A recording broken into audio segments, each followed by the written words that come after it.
Hello बच्चों, तो चलिए इस प्रश्न को पढ़ते हैं। बताइए कि कथन सत्य है या असत्य। दो आव्यूह समान होते हैं यदि उनकी पंक्तियों तथा स्तंभों की संख्या समान हो। तो यहाँ पर देखो एक कथन दिया हुआ है, हमें बताना है ये सत्य है या असत्य। तो प्रश्न में आगे बढ़ने से पहले इस प्रश्न से संबंधित जो मुख्य अवधारणा है उसकी हम चर्चा कर लेते हैं।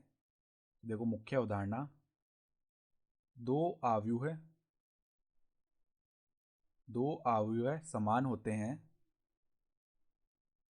समान होते हैं यदि उनके संगत अवयव परस्पर बराबर हों। ठीक है, यदि आव्यूहों में जो संगत अवयव हैं वो बराबर हों तो वो आपस में समान हो जाते हैं आव्यूह। ठीक है, जैसे कि देखो यदि हमारे पास में दो आव्यूह हैं ए और एक दूसरा आव्यूह है बी, तो ए का जो ए आई जे अवयव होगा वो अगर बी आव्यूह के बी आई जे अवयव के बराबर है तो क्या हो जाएगा, समान आव्यूह हो जाएंगे।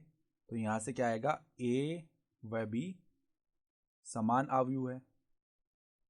ठीक है, लेकिन सवाल क्या कह रहा है हमें, सवाल कह रहा है कि दो आव्यूह समान होते हैं यदि उनकी पंक्तियों तथा स्तंभों की संख्या समान हो, अर्थात उनमें जो कोटियां हैं वो बराबर हो।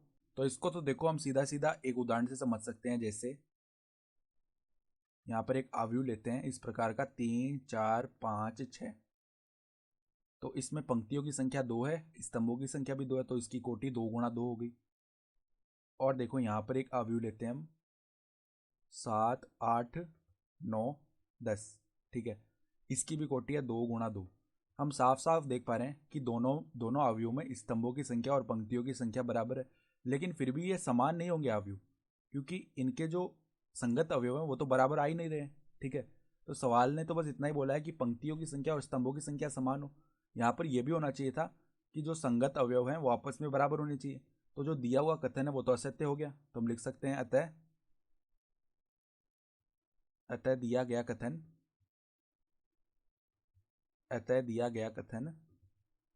असत्य है। ठीक है, तो आशा करता हूं कि आपको यह प्रश्न समझ में आया होगा।